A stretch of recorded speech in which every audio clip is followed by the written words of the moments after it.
What's up, sports fans? This is your boy, the Black Andy Cat. We back in business. Well, another week, another disastrous display of coaching by Billy Napier, Gators head coach. For how long, we don't know. But what can you say about the game, right? That probably you've already thought to yourself. This is just a disaster. But hey, let's just jump into it. Thing number one. So we're talking about three things with the Gators loss to LSU in Death Valley. Here's thing number one. Thing number one, the defense is legit, right?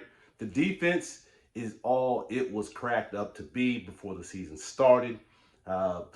Hats off to them. In spite of everything that happened, they held strong, right? They've given up one touchdown in 2 weeks. So can't say anything about that. Caleb Banks is hurt, so we'll see how that affects the team moving forward. But we can't complain about the defense. Defense is doing their job. Unfortunately, they have no support. Thing number two. Offensive line coming into the season was touted as being one of the best in the country. I'm calling BS on that. This offensive line looks awful. They looked like a sieve last night. All right, every time the blitz came, defenders were leaking through.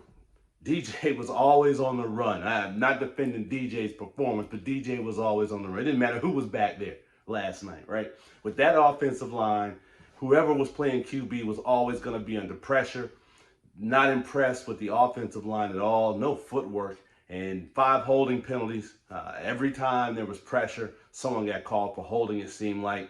Not sure how they got touted. Maybe it was because of the experience, things we saw last season, Pro Football Focus ratings, whatever it may be.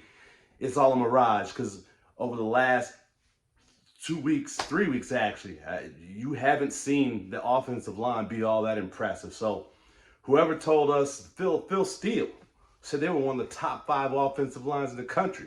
Phil, you messing with the reputation, dog. You messing with the church's money, Phil.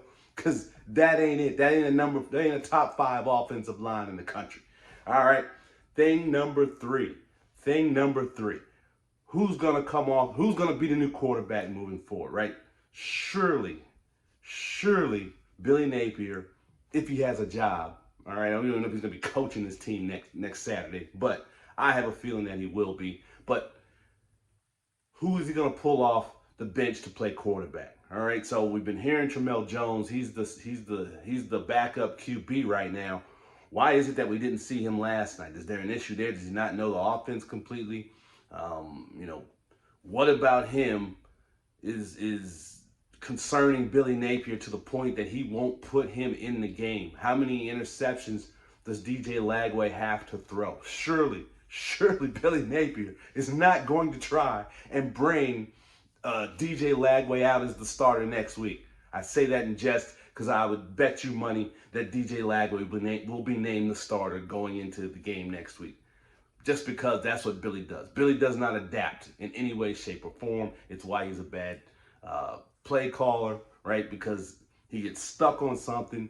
He doesn't adapt. He does not adjust, right? We watched him last night, watch DJ throw the ball away 5 times. Throws the ball. After the first 3, you're thinking, all right, man, we got to make an adjustment. The defense is playing great. If we can just keep the ball, if we can just hold on to the ball, we have a shot at winning this game, right? That's what you're saying to yourself as a Gators fan. But you can't hang on to the football, right?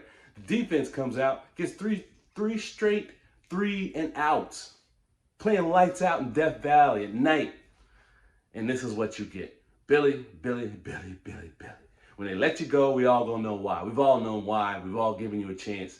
But the gig is over. And here's a bonus right here. The real question is, how long does Billy last? Do they fire Billy this week? Or do they let Billy get through the season and then they fire him? Does Billy resign, say, hey, I'm going to finish out the season and then I'm out? How does that work? And if they do fire him mid-season, who's going to take over as the interim head coach? Is there anybody on this team that can handle that role as an interim head coach? That says something about Billy's staff, right? That says something about this whole situation when you can't fire the guy because there's nobody you would trust even to run the team for the next 8 weeks, right? The next 2 months, hey, there's nobody that can hold this thing together. So it's an ugly situation down in Gainesville. It was very ugly last night. We'll see what's going to happen from here on out. But it ain't looking great for the Gators. Man, these next 3 weeks, I don't know. You know, are you gonna let this happen in Gainesville, right? If you're Strickland, you're gonna just let that happen. It's just gonna get worse. It's just gonna get uglier. Is it better to fire the coach and have a reason why you look bad rather than keeping him around, right?